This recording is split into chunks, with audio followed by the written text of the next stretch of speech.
개체관계 모델링에서 이제 관계를 설계하는 것은 그냥 개체들을 맺어주면 됩니다. 그래서 우리가 워크벤치에서 실습을 해 봤습니다만은 여기에 나오는 뭐 1대1, 1대_n, m/n, 그 다음에 여기 중에서도 이제 그 어종개체, 그러니까 주키를 가져오는 경우하고 주키를 복합키로 해서 키의 일부를 포함하지 않는 경우, 뭐 이렇게 해서 이렇게 맺어주면 관계가 그렇게 다 만들어지거든요.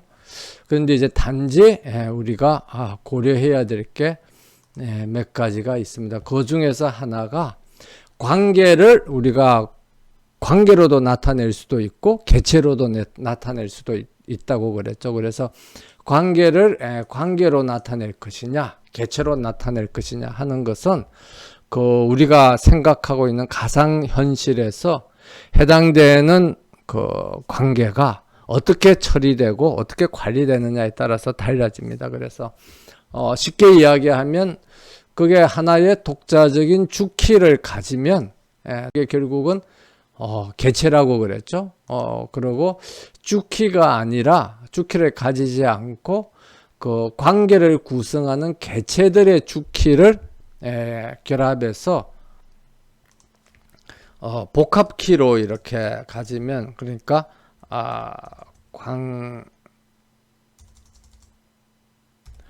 관계를 구성하는 개체들의 주키를 결합해서 복합키로서 그 관계를 이제 식별하면 관계를 식별하면 그것을 우리가 이제 관계로 설정해 주면 된다고 그렇게 이야기를 했습니다. 그래서 이 식별 기준이 달라지는 거죠.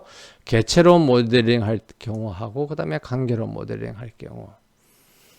그리고 이것은 이 경우는 이제 해당되는 그 관계가 실제 우리가 생각하는 가상적인 현상에서 개체인가 관계인가의 관점에서 이제 한 것이고, 그 다음에 기술적인 문제로서 만약에 사망 이상의 관계가 있다 그러면 우리가 그 손으로 그릴 때는 사망 이상의 관계를 그릴 수가 있지만 워크벤치라든지 그런 자동화된 도구에서는 사망 이상의 관계를 나타낼 수가 없습니다.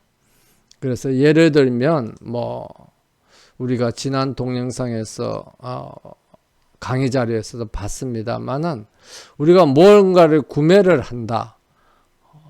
구매를 하는데 구매는 어떤 부품이나 상품을 어떤 프로젝트에서 어떤 공급자로부터 구매를 한다면 사망관계라고 그랬죠. 이 사망관계인데 이 사망관계를 우리가 워크벤치에서 표시하려고 그러면 표시할 방법이 없어요. 그래서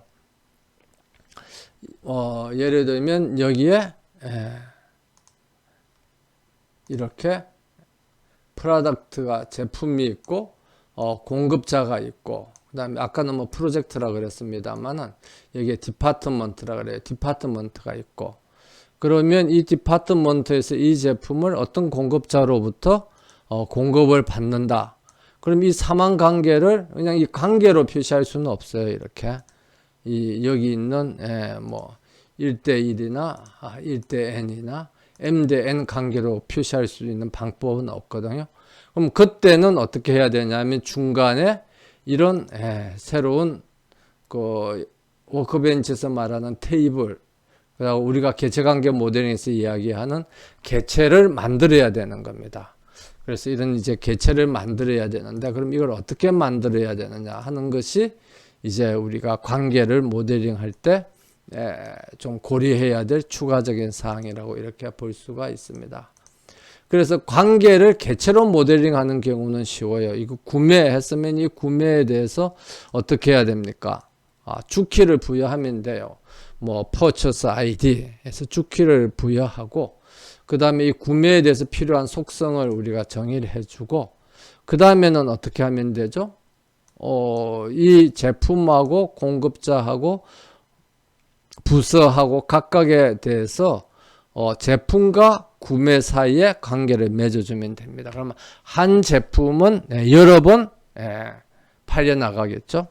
그리고 이 구매는 예를 들어서 제품 하나만을 산다고 하면 이 구매에 대한 제품은 한계가 있고, 그러니까 일대 다 관계가 되는 겁니다. 그 다음에 이 구매는 어떤 공급자로부터 우리가 구매한 것이고, 그러니까 이것도 일대 다 관계가 되는 거죠.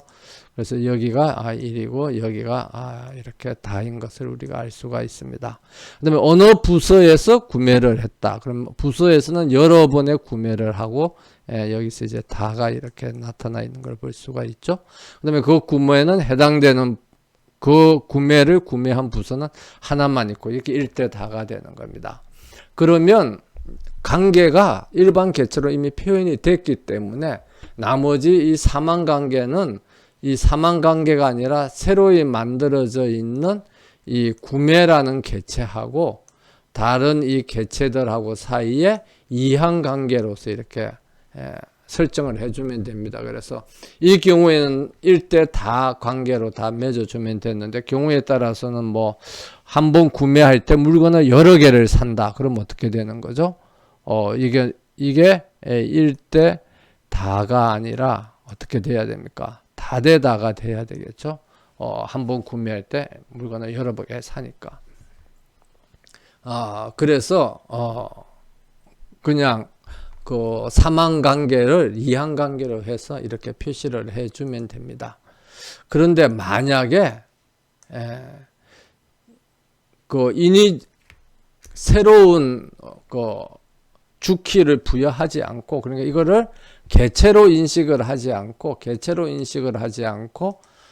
관계로 인식을 한다고 그러면 어떻게 하느냐? 그럼 이게 관계거든요. 그래서 관계를 이렇게 구매라는 걸 공급사의 제품, 아까는 이게 사원이 아니었고 여긴 이름이 바뀌었네. 예를 들면 아까는 뭐 부서였죠. 부서였는데 뭐 부서든 사원이든 큰 차이는 없기 때문에 그래가지고 이 부서 번호가 죽히고 뭐 이랬습니다. 이렇게 돼 있었는데, 이걸 이제 관계로 표시하려면 어떻게 하면 되느냐 하면은 여기에 이제 그 구매라는 관계를 만들어주고, 그 구매의 속성, 뭐 구매한 날짜가 언제냐, 가격이 언제냐 이렇게 하고 난데, 그 다음에 어떻게, 이게 관계죠. 관계이기 때문에 이 관계를 식별하는 것은 어떻게 됩니까?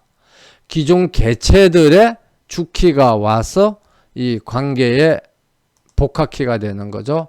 그러기 위해서는 일대 다 관계를 이렇게 일대 다 관계를 맺어주는데, 단지 어떻게 해야 되느냐 그러면 이 주키가 와서 여기에서 프로덕트 아이디라는 주키가 와서 여기서 프로덕트 아이디라는 외래키가 되는데, 이게 이 구매라는 관계를 나타내는 테이블의 주키의 일부가 돼야 되는 거죠. 다른 말로 하면 이 프로덕트 개체의 주킨 프로덕트 아이디하고 서플라이어 개체의 주킨 서플라이어 아이디하고 디파트먼트 개체의 주킨 디파트먼트 아이디하고 이게 모여서 복합키가 돼야 되는 겁니다. 그렇게 하기 위해서는 어떻게 되느냐 그러면 이 주키가 여기 와서 주키가 되도록 이렇게 맺어줘야 되는 거죠. 그게 파워 디자이너에서는 그게 어떠한 관계였느냐 그러면 여기에 있는 identifying 관계가 되는 거죠. identifying relation, 일대엔 identifying relationship을 맺어주면 되는 겁니다. 그래서 우리가 주키를 하지 않을 때는 이 관계의 속성은 뭐가 속성인 거죠? 여기 있는 트랜잭션 데이터하고 프라이스가 속성인 겁니다. 그 다음에 이 프로덕트하고 서플라이어하고 그 다음에 디파트먼트하고 이 세 개의 개체들이 서로 관계를 맺기 때문에 이 관계의 주키는 관계를 구성하는 개체들의 주키가 와서 그것들이 합쳐져서 어떻게 되는 겁니까? 복합키가 되는 것을 볼 수가 있습니다. 그래서 테이블에서는 이게 주키라는 게 표시가 되고, 여기 다이어그램에서는 지난번에도 이야기를 했습니다만은 복합키로서 이렇게 와서 표시가 되는 거는 해당되는 그 필드 앞에 아무런 표시가 없는 거죠. 이렇게 아무런 표시가 없습니다. 그래서 아무런 표시가 없는 것은 다른 개체에서 온 것이다. 와서 이제 주키가 된 것을 우리가 나타내는 거라고 볼 수가 있습니다. 그래서 만약에 그 주키를 가지지 않는 관계로서 표시하려고 그러면 우리가 이렇게 개체를 만들어주고 그 다음에 그것들 사이에 관계를 맺어주면 돼요. 그래서 이건 이미 만들어져 있는 건데 처음부터 만들 때는 어떻게 하느냐 하는 걸 보기 위해서 이미 만들어져 있던 것을 딜리트를 해버리면 이렇게 되겠죠. 이렇게 됩니다. 그럼 이제 이 구매라는 게 있어서 이 구매가 어떤 트랜잭션, 어떤 날짜에 어떤 물건을 어떤 디파트먼트 부서에서 어떤 공급자로부터 어떤 날짜에 얼마에 구매를 했다.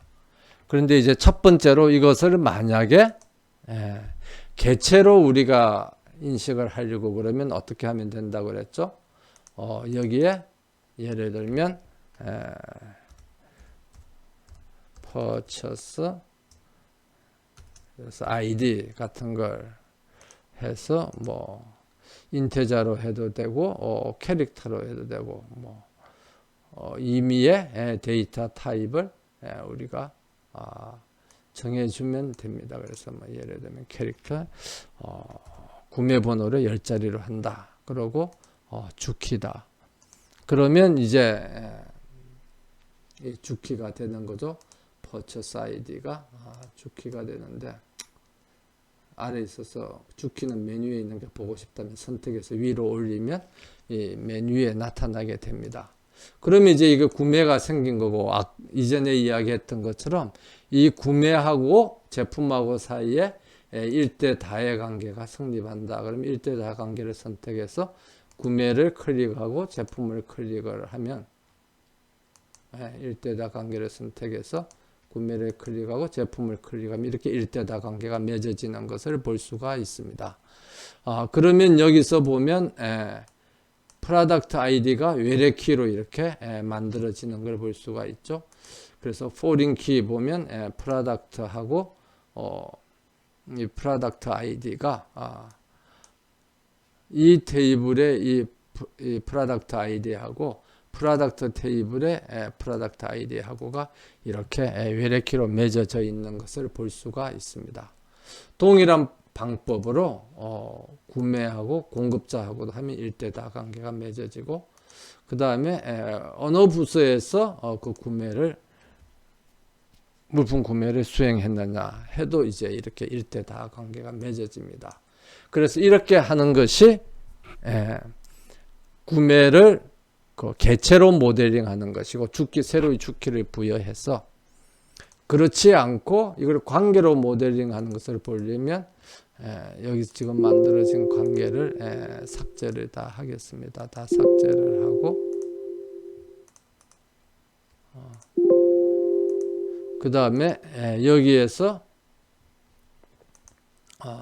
purchase ID도 구매 번호를 부여하지 않는 거죠. 그래서 purchase ID도 삭제를 하고 그다음에 이렇게 하고 난 뒤 그럼 이 구매하고 프로덕트하고 사이에 구매라는 관계하고 프로덕트하고 그러니까 이 프로덕트하고 서플라이하고 디파트먼트가 모여져서 서로 관계를 맺는데 그렇게 되면 이 프로덕트라는 관계를 나타내는 모양은 개체지만 실제 성격은 관계인 것이 생깁니다. 그럼 이 관계인 것은 이 한 개의 프로덕트에 대해서 이 관계가 여러 개 생기는 거죠. 그럼 여러 개가 생기고 그 다음에 이 관계의 주키는 관계를 구성하는 개체들의 주키들이 와서 이렇게 맺어지기 때문에 여기에 있는 이 identifying 1대 n 관계를 선택을 해야 됩니다. 그래서 해당되는 개체를 하면 여기에 보면 프로덕트 아이디가 와서 주키가 되는 걸 이제 볼 수가 있죠.